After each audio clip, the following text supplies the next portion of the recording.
Well, here we are about 37 miles outside of Moriarty, New Mexico, and the weather is taking a turn. Hoping this stuff would clear up by the time I got here, but instead it's consolidating a little bit, getting a little bit lower. Wasn't planning to film this leg of the trip because it was just supposed to be a couple hours of flying to the next destination. But here we are with some ADM. Thought you guys might like to hear what my thought process was on this. The airports around here are reporting modified visual, so I'm pretty comfortable with that. But there are a couple that are IMC, and then a couple as you get further into the mountains that are low instrument, and I'm not comfortable with any of that. This airplane is instrument equipped and I am instrument rated, so I'm not too worried that I'm going to get myself in too much trouble here. But you see a couple of these little patches do get quite low. So what I want to do is just get over to Moriarty, land there, and wait for everything else to pass through.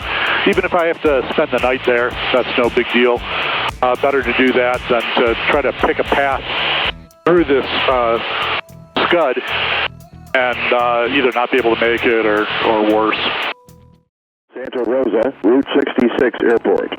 Automated weather observation. 1844 Zulu. Weather. Wind 020 at Niner. Visibility 102,800. Scattered lightning. Distant east, southwest, and west. Well, we tried our best to make it through. I shut off the cameras to save battery, and then basically as soon as I did that, scud got lower and we had to turn around. So we're going to head back to Santa Rosa, and as you can see on the iPad image, a couple more of the airports turned red. So things are just coming down, and sometimes that's how it goes. The real problem is that I don't see this stuff moving through before it gets dark. So it looks like I'm in Santa Rosa for the night. I did bring my hammock, though. Okay, so here we are in Santa Rosa. We couldn't get through to the mountains, but my new friend Hector, he picked us up and he's getting us into town so that we can find a hotel to stay at. So I'll probably be stuck here for a couple days, but we'll see how things go.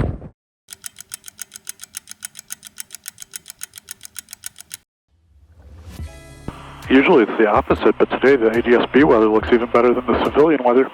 Well, the civilian weather looked like it was getting better and better. And looking outside and looking down the highway, things seem to be generally improving, so here we go. Hey, Rich, we got a little bit of rain just off of the west. It's sky's looking real clear though. Should be clearing up any second. Roger that. Okay, coming up on Moriarty, and we've got some rain off to the left. We've got some rain off to the right. It looks like we've got the window that we needed in order to get through here. And if we can just make it another few miles, then we'll be able to head to the northwest and toward better, consistently better weather. Well, we made it. We are past those mountains that are blocking that weather in.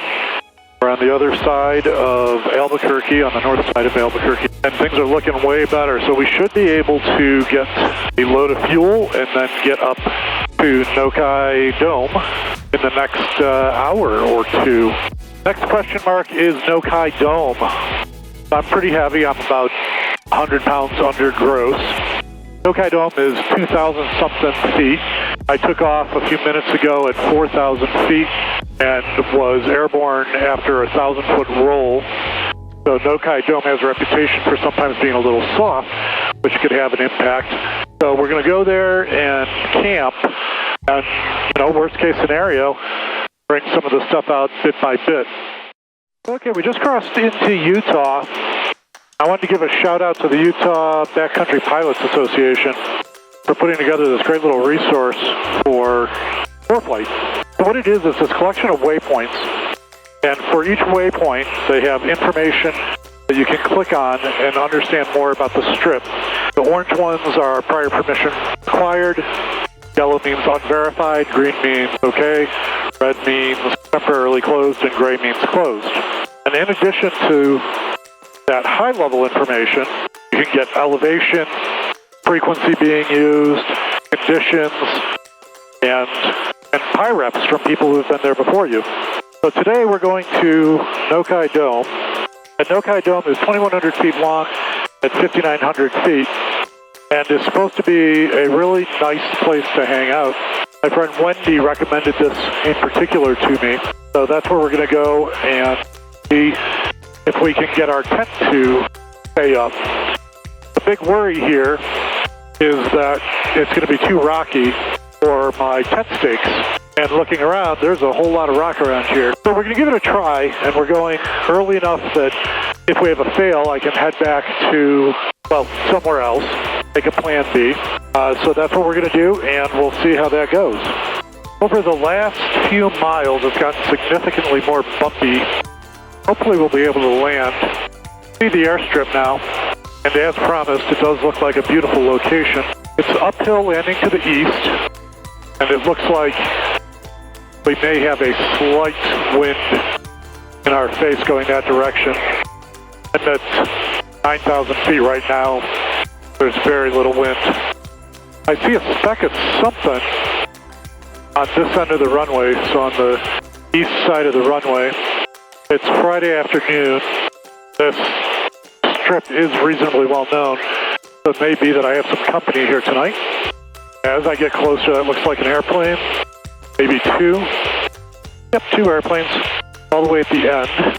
I see a couple little spots where I might be able to pull over to the side. Curious to see if these guys are camping.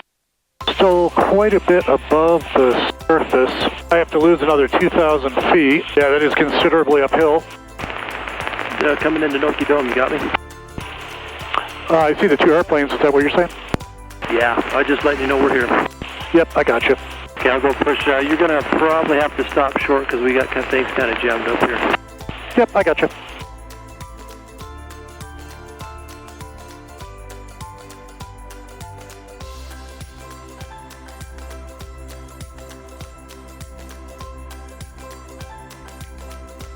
You guys here for the day? Are you staying overnight? No, we're fixing a broke airplane. Oh, that sucks. So I'm going to be here overnight. Where do you think is a good place for me to start to be out of your way and also to maybe park? Tell you what, if you want to just pull up towards my Cub, nose to me, let's push my Cub out of the way, and then we can kind of get you around it. Sounds like a plan. What we'll do is we'll push my Cub back this way, and then you can go by. Okay, I'll hold short here. Let me grab this cowling over here, and then you can come on by. Roger that. Come on up, I'll watch your wingtip. Now the last thing I have to figure out is how to point the airplane for the best photo. Okay, well that was an adventure. And the surface is soft, as was reported, but I think it's going to be fine getting out of here. It really is quite a bit uphill, so if we take off going down, we should be fine. So here we go.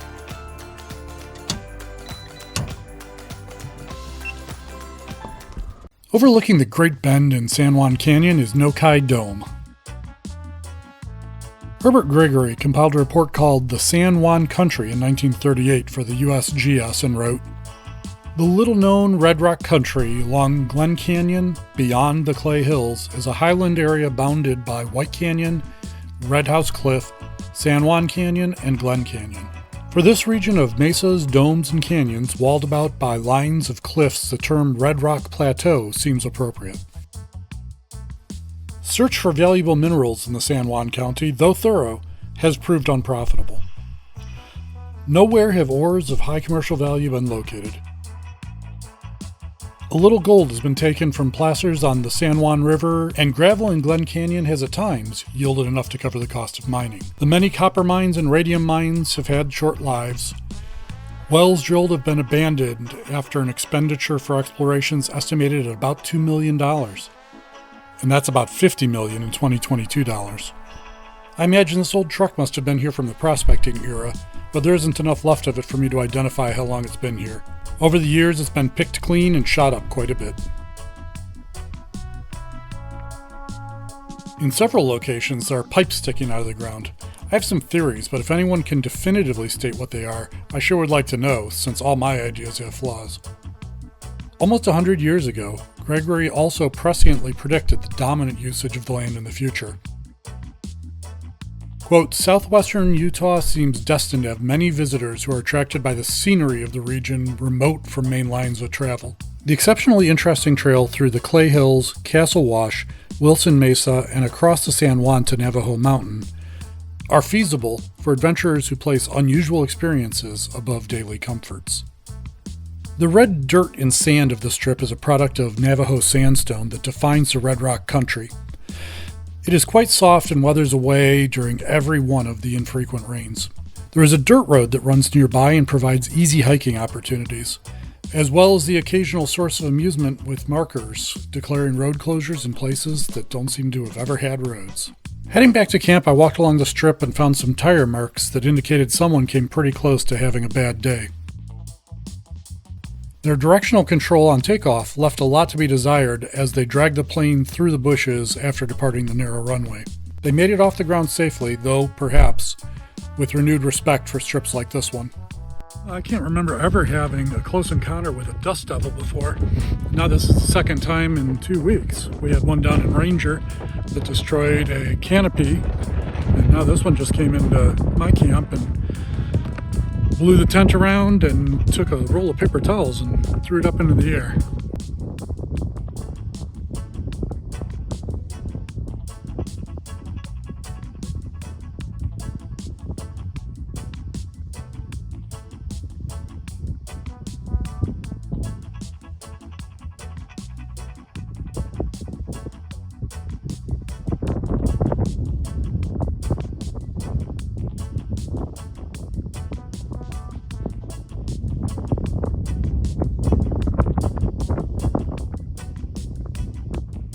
Hopefully we'll be able to find it.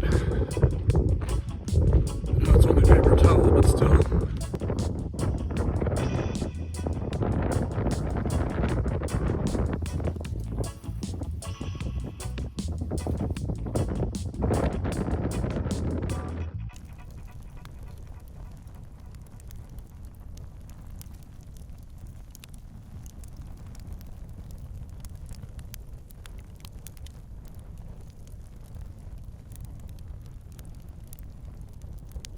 I was in town getting ready for this trip and was astonished how good this simple USDA prime looked, so I grabbed it. First we're going to make an herb butter, also known as a compound butter, to top it with. Problem is, you want room temperature butter to make this, and room temperature at 6,000 feet is about 45 degrees today. So first we're going to warm up the butter to a more civilized temperature.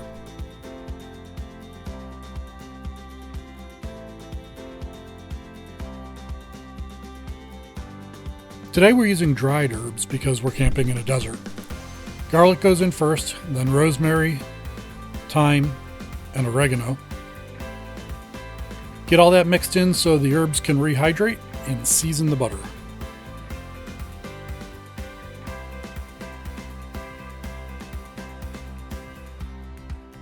We're doing a very simple steak today. Subscribers know that I don't believe in putting pepper or garlic powder on the steak because they burn when the steak gets seared. So this is going into a hot pan. Well, as hot as we can get on a cold day with a bit of a breeze, with just a little salt and olive oil. For the same reason, I prefer to use olive oil rather than the herb butter we made, because with the heat involved, the butter will get overly browned and the herbs will burn.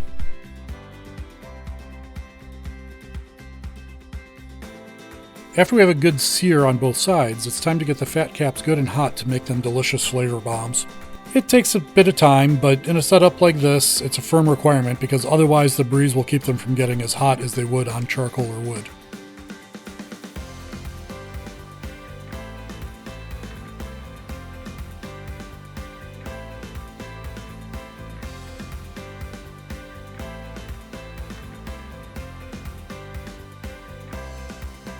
Okay, steak is ready to go. Put it on the ground for a minute while I set the table. Even as simple as it is, it smells amazing out here in the fresh air. All that's left is to top it with our herb butter and give it a try.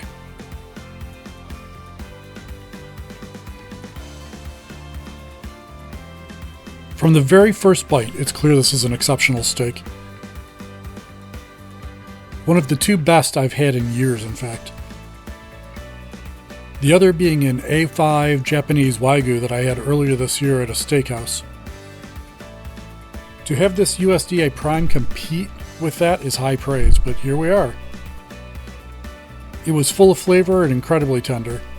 The scenery was also nothing short of amazing. Nothing against the steakhouse, but how can you compare to a setting like this?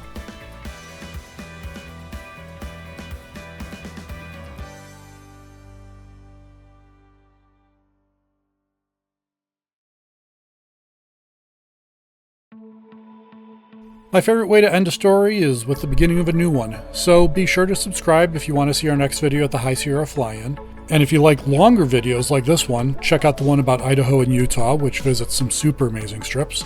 If you want something a bit shorter, try the one where we put skis on the plane and make sausage ravioli in the middle of winter.